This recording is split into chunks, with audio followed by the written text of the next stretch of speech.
Değerli müminler, Cenab-ı Hak sizi ve yeryüzünde imana, İslam'a gönül vermiş Müslümanları, hususiyle geleceği omuzunda bayraklaştıracak olan sizin gibi gençleri, evvela niyetlerini halis eylesin, niyetleriniz inşallah halistir. Sonra da falan meseleyle münasebetlerine, filan meseleyle münasebetlerine göre değil de, huluslarına göre, ihlaslarına göre onlara muamele buyursun. İbadetlerin o türlüsü vardır ki, kiramen katibin dahi onları yazarken hayrette kalır, ben ne yazayım der. Binaenaleyh bazı davranışlar olduğu gibi kaydedilir. Tablolar olduğu gibi alınır, muhafazaya alınır. Plakların, bantların muhafazaya alındığı gibi muhafazaya alınır. Meleğin ne yazayım sözüne karşı Allah Celle Celaluhu buyurur ki, siz onun dediğini, onun yaptığını olduğu gibi kaydediniz. Ama onu değerlendirme meselesine, sevap adına ne ifade eder o? Kaç değere tekabül eder? Onu bana bırakın. Onu ötede o kapalı sandığı ben açacak, ben şerh edecek, ben göstereceğim. Siz bir kıtmiri dinlemeye gelmiş olabilirsiniz. Bu bir hata olabilir ama Allah böyle hataları affeder. Fakat sizin niyetiniz, hulusunuz, Rabbin rızasını duyma, Rabbin rızası istikametinde yeni bir adım daha atmayı ise şayet, işte bunlar kapalı olarak muhafazaya alınacak ve ötede Allah'ın indinde, Kadir Şinas'ın indinde, her şeyi en iyi takdir edenin indinde, bütün takdir bilmezlere karşılık takdir edenin indinde, takdir edilmek üzere açılacaktır. Ben şu samimi haliniz hakkında bir şey söyleyemeyeceğim. Gecenin yarısı yanımda olan arkadaşlara sordum, ben cami dolmuş dediler. Evvela cami dolmuş, çok önemli.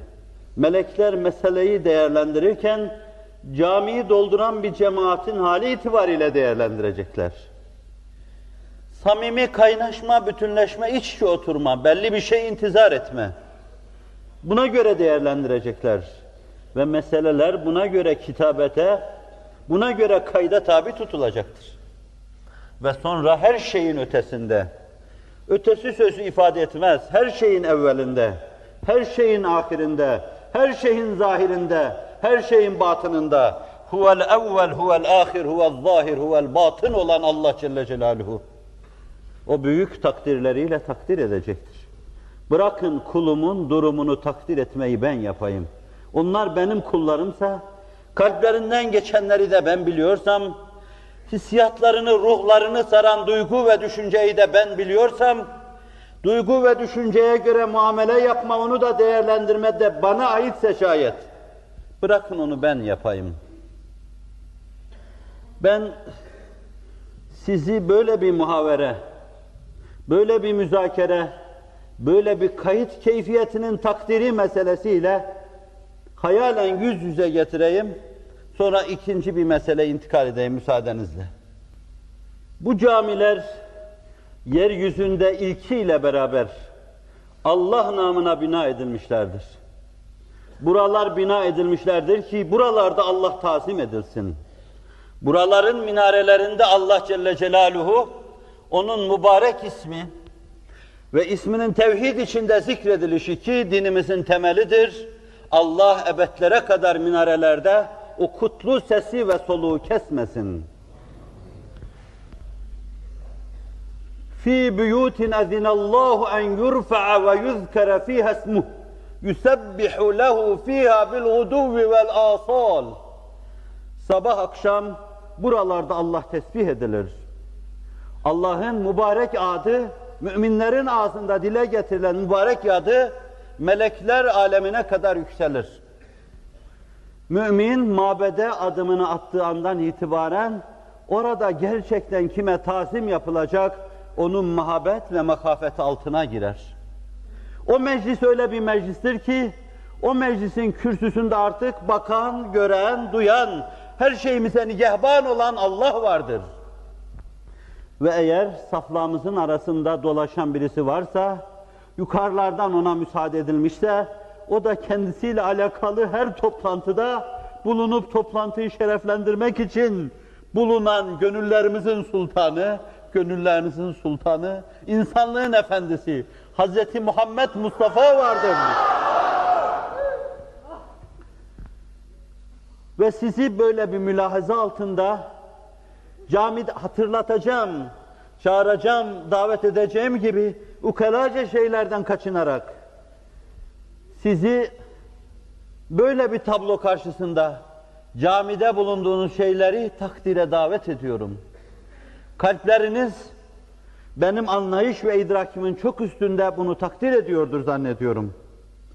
Onun için hoca da girse, devlet başkanı da girse, başbakan da girse, burada bizim kalplerimize bir saniyede 70 defa nazar eden Allah var Celle Celaluhu.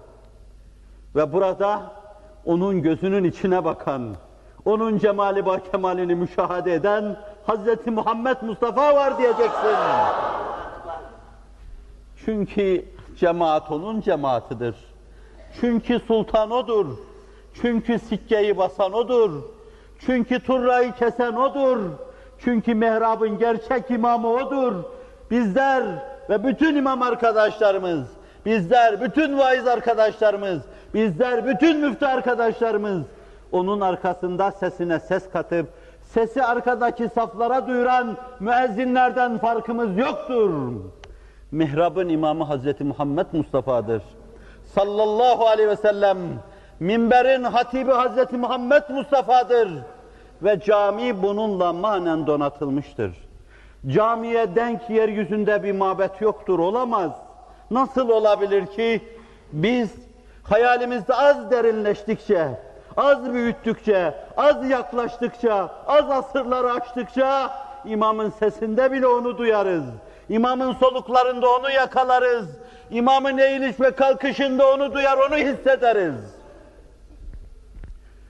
Çünkü o canlarımızın canı artık bize ruh olmuştur. Bağışlarsanız bu da iki. Bir üçüncü hususu da arz edeceğim. Biraz size arz etmeyi kararlaştırdığım kutsilerin takvası. Bu mevzuyla da münasebettar görüyorum. Mümin basiretli insandır. Mümin ferasetli insandır. Mümin attığı adımı nasıl attığını çok iyi bilir. Çünkü o Hz. Muhammed Mustafa'nın arkasındadır sallallahu aleyhi ve sellem. Mümin yolunu Kur'an'ın ışıktan tayfları altında yürür. Karanlığa adım atmaz mümin. Müminin davranışında şarampolda yürüme yoktur. Zira imam çok sağlamdır. Yolda Kur'an'ın ifadesiyle sırat-ı müstakim, şehrahtır. Mümin o yolda yürüyor. Mümin kendisinin o yolda yürüdüğünde şüphesi olmasın, tereddüdü olmasın. Nasıl şüphesi, tereddüdü olur ki? Günde 40 defa o yola girmeyi Allah'tan istiyor. İhdine sıratal müstakim. Sıratallezîne en'amte aleyhim gayril mağzûbi aleyhim veleddâllîn. Allah'ım bizi, nebilerini, sıddıklarını, velilerini, ebrarını, mukarrebini, şehitlerini hidayet buyurduğun doğru yola, sırat-ı müstakime hidayet eyle diyoruz. Günde tam 40 defa söylüyoruz. Sünnetler hayatımıza giriyor, hayatımızla bütünleşiyor, hayatımızı nurlandırıyorsa tam 40 defa söylüyoruz bunu. Duanın en azı bile yerinde kabul olur. Ellerini kaldırsan, Allah karşısında kemali tazimle bir kere bile desen, Rabbena ecirna minen nar, Allah'ım bizi can yakan ateşten koru. Senin yaptığın bu duayı Allah'ın kabul edeceğine bel bağlarsın, ümit edersin. Öyle bir dua ki bu dua seni ona vardırmayı gerektiren bir duadır. Bu dua sırat-ı müstakimi talep etme duasıdır. Bu dua daha evvel Efendimiz gitmiş ve henüz izleri kaybolmamış. Yolun sağında solunda şaşırtmasın diye reflektörler var. Öyle bir yola davet duasıdır. Binaenaleyh senin bu duanda kabul olmuştur inşallah. Rabbin engin rahmetine binaen sen basiretli davranacak, doğru yürüyeceksin. Bağışlayın, başkalarının oyununa gelmeyeceksin. Takvanın bir yanı budur, basiretli hareket etmek. Ayat-ı tekviniyenin prensiplerine uymak. Kainatta cari, ister fizik bazında, ister kimya bazında, ister astrofizik bazında, isterse içtimaiyat dediğimiz sosyoloji bazında kanunlara tevfiki hareket ederek senin yanına yaklaştığın zaman fotoselle açılan kapılara çarpmadan yürüdüğün gibi, dönen kapılara çarpmadan çıktığın, girdiğin gibi, dönen merdivenlere, yürüyen merdivenlere takılmadan yürüdüğün gibi, kainatın kanunları içinde yürüme takvanın bir buğdu, bir derinliğidir. Mümin burada yaygaracıların, fesatçıların, anarşistlerin, çarşıda pazarda huzursuzluk çıkaranların ifallerine, aldatmalarına aldanmayacaktır. Çünkü mümin kendi gözüyle görüyor. Mümin kendi kadir şinas takdir şeyleri esaslarıyla değerlendiriyor. Mümin kendi basiretiyle meseleyi değerlendiriyor. Elin, alemin aklıyla hareket edecek durumumuz yoktur. O türlü yollarla, gönüllere iman taşımakla mükellef olan muhabbet fedaileri, husumete vakit bulamayanlar hiçbir yere varamazlar. Siz huzur topluluğusunuz ve Allah'a binlerce hamd ve sena olsun. Toplumumuz, toprağımız, ülkemiz her şeyiyle İslam'ın neşru nema bulmasına fevkalade müsaittir. Çok yer olmasa bile gördüğüm çok yerde şartların iman ve Kur'an'ın neşru nema bulmasına müsait, bu ülke kadar müsait bir yer bulamadım.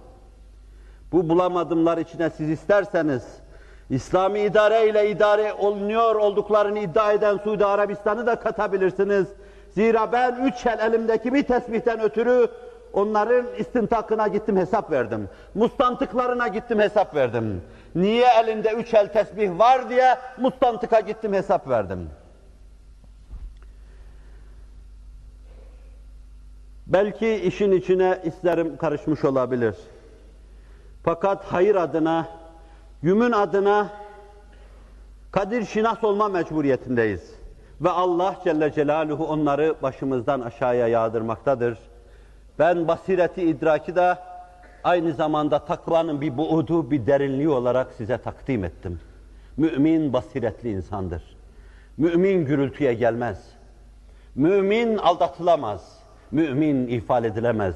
Allah Resulü'nün sallallahu aleyhi ve sellem cevamiül kelim dediğimiz çok özlü sözlerinden bir mümin bir delikten bir kere ısırılır. Onu bir kere belki bir dönemde sokağa çekmeye muvaffak olurlar. Değişik kılık ve kıyafette. Ama bu bir kere olur. Basiretli insan bir daha bağışlayın bu türlü oyunlara gelmez.